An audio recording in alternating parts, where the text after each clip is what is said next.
Welcome back to the Retirement Income Show. I'm Mark Elliott with the CEO and founder of Oak Harvest Financial Group, Troy Sharp. Troy, of course, has a phenomenal YouTube channel, over 300 videos on there about anything you can think of, financial, retirement-wise, questions you may have, concerns you may have. There's a video probably on the exact topics.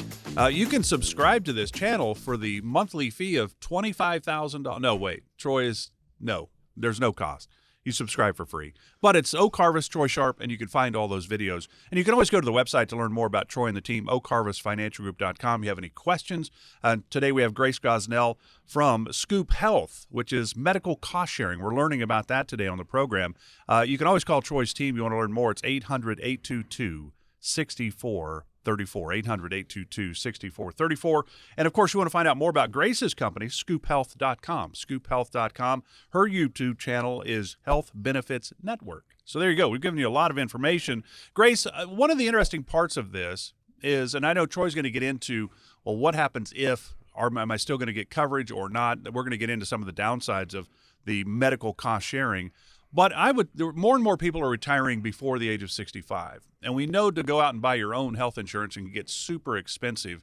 So let's say I retired at 55. Is this medical cost sharing maybe a nice way to get to Medicare age of 65, maybe a little bit financially better off? Oh, absolutely. You know, we use the term the bridge to Medicare. So yeah, we've all got to get there.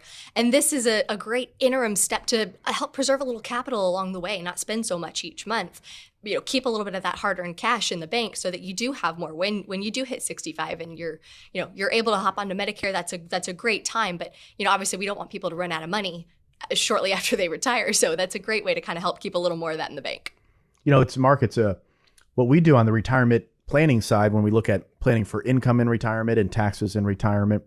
So Grace, what's really cool about the medical cost sharing, and again, we're going to get into the big ones, the big questions that people have. People just want to know, hey, if I get really sick and have $1 million or $2 million of hospital bills or cancer, am I going to be okay? Those are the big questions. But before we get there, when we look at, from a planning standpoint, a financial planning standpoint, when we look at the choices that we have, if someone has all of their money inside a 401k or a retirement account, when they retire, let's say it's at age 60, to pull money for living expenses out of that account, it all goes on the tax return.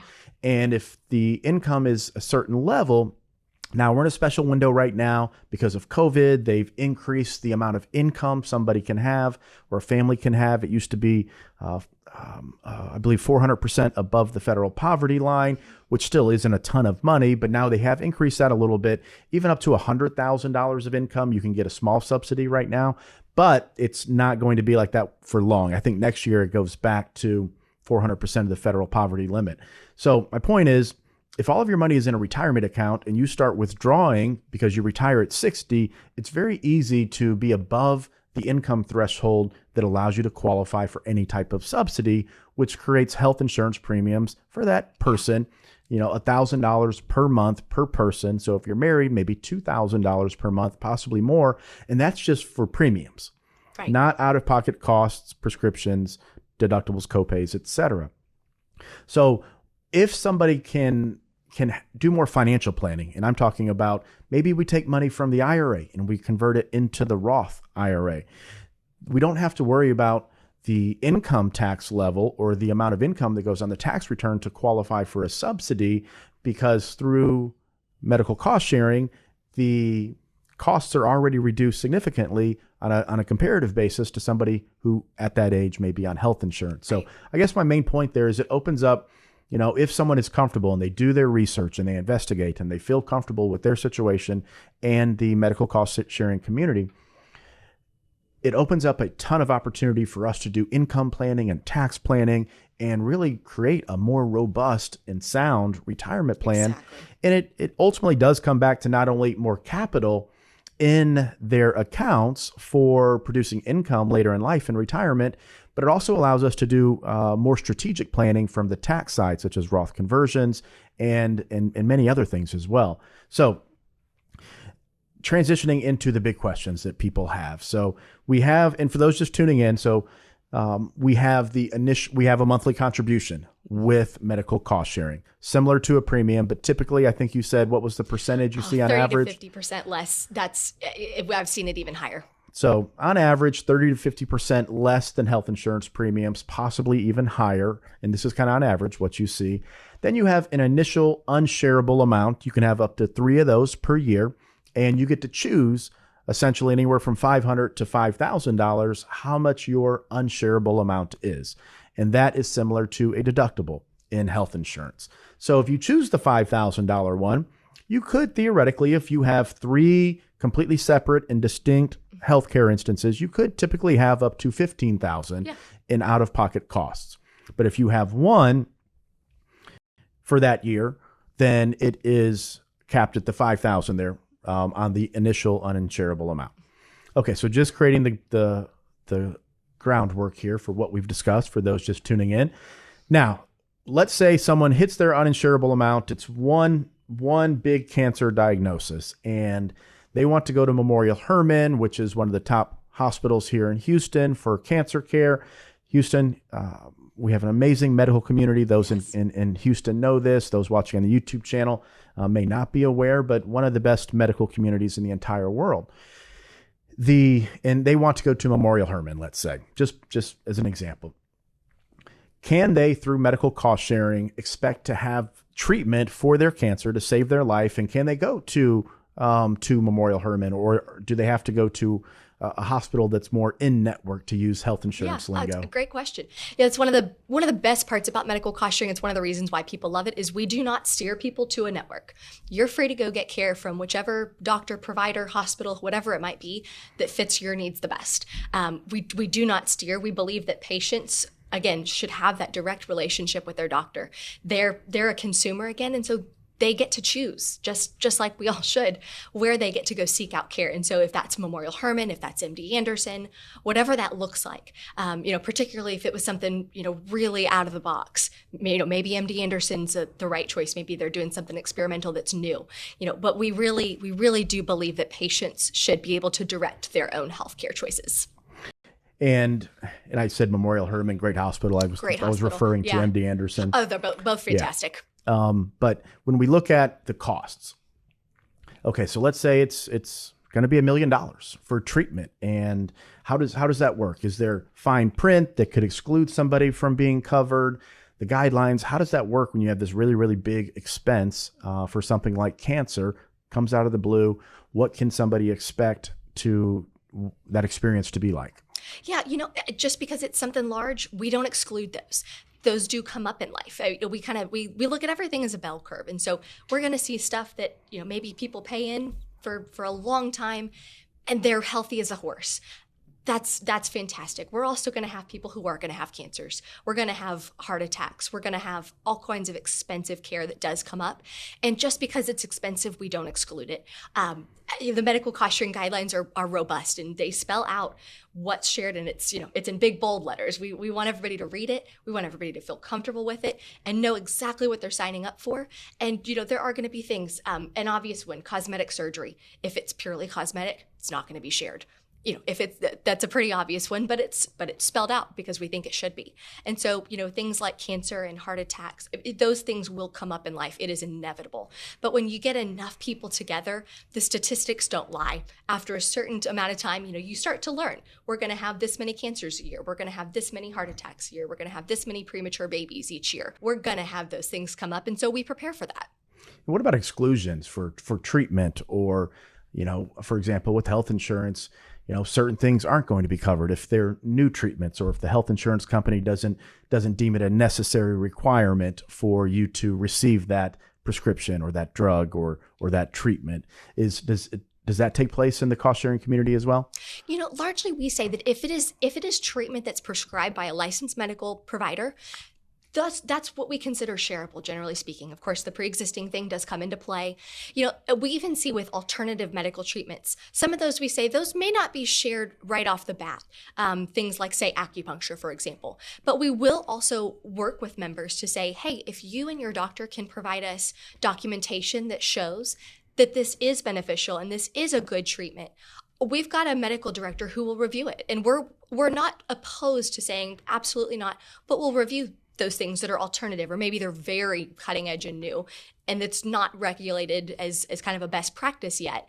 But we will look at those things. But generally speaking, if it's licensed medical provider recommended, that's going to be a shareable expense. So if someone listening to the show right now or watching on YouTube, if they start Googling medical cost sharing and bad experiences with medical cost sharing and someone getting left out in the cold from medical cost sharing, because there are hundreds of networks out there, if you speak directly to the consumer, what do they need to know to look out for?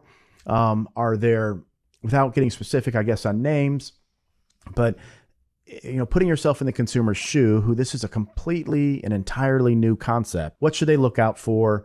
How should they know if they can trust the cost sharing community or a certain network or a certain platform to entrust their health care to? Yeah, it's a big decision. And there always will be stories where somebody had a bad experience. I think that's inevitable. We see with some of the cost sharing communities, I always encourage people to read the reviews, because the reviews don't lie. And so when you see a lot of really great reviews, you might see one or two bad ones. Yeah, I always kind of take those a little bit with a grain of salt. Was maybe there was something that they tried to hide. We have seen people where they didn't disclose that they had a pre-existing condition, and then they did need some expensive care, and that fell back on them because they weren't open and honest about it. I generally think, I read reviews. I always tell people the membership guidelines are posted on their websites for a reason. Read them. Do not sign up for one without reading those. Don't sign up for these cost sharing communities without talking to somebody on the phone first, because they're going to go through it with you. They're going to answer your questions. Make sure that you are asking the right questions. People sometimes say, well, what haven't I asked you that you think I should know? I think it's the greatest question. And so we're really open and honest with people about that, because they need to do their homework, because it is a big decision. Yeah. So when we look at the reviews, and that's one of the best things about reviews online today, is it really creates transparency in regards to the consumer experience with that service or product. And of course, you're always going to have that one person, or, for example, with what you said, someone who is basically fraudulent with their application, which I don't know if it's a crime in the health or the cost sharing community, but the insurance world, yeah, absolutely. If you lie on your application, you will be denied later on down the road. Be denied later down the road. So yeah, that's great advice. Anything else as far as, a list of questions that either Scoop Health or the Health Benefits Network, do you guys, whenever you get asked this question, what do you say? What questions, let's say I asked you, what questions haven't I asked? Or one of the things that was very attractive whenever, about the cost sharing community, whenever you and I talked prior to this, was you said you get that question all the time. You actually walk people through the questions that they should be asking and give them information to really research on their own to learn if this is possibly a good fit for them. So what are some of those questions? Yeah, I always encourage everybody to ask if you even think something might be pre-existing, but you're going, oh gosh, it's nothing. Ask about it. Ask how that would work. Ask how it would be dealt with. We talked a little bit earlier about, how do I know that there's going to be enough money to kind of pay for my medical bills and things like that. Ask that question. How do I know that when it's my turn, there's going to be something in the bank to take care of me? And, these are great questions to ask. That one's a particularly interesting one. I think some of the communities do a better job than others of maintaining enough of a reserve. That's an important thing to ask. Different things like that, just making sure that you're really comfortable with it, knowing, how often do they raise rates? Blue Cross raises them typically every year. The cost sharing communities typically a little less frequently. How do they determine those rates? Things like that are really important, I think, for people to know and research and really dig in on all of this to make sure that it is a good fit and that it is something that you're fully comfortable with, because you are trusting your health and your health care to these organizations. Grace Gosnell, she is with Scoop Health Network, Health Benefits Network and Scoop Health. If you have questions for her, feel free to go to the website, check out her YouTube channel. And real quick, before we go to the next, we have a break here, but someone on Medicare, is this viable for them or should they stay on Medicare? I would say once you reach Medicare age, that's a great path, and you've kind of earned it. So I think for people who are at that age over 65, we see a lot of people shift off of this and then move on over to Medicare. So I like the way you termed it earlier, a bridge to Medicare. Yep, exactly. Because that's where it gets really, really expensive, Yes. and a lot of times people stay working. So this is the Retirement Income Show. I'm Troy Sharp here with Grace Gosnell from Scoop Health. We will be back for the final segment to talk about medical cost sharing.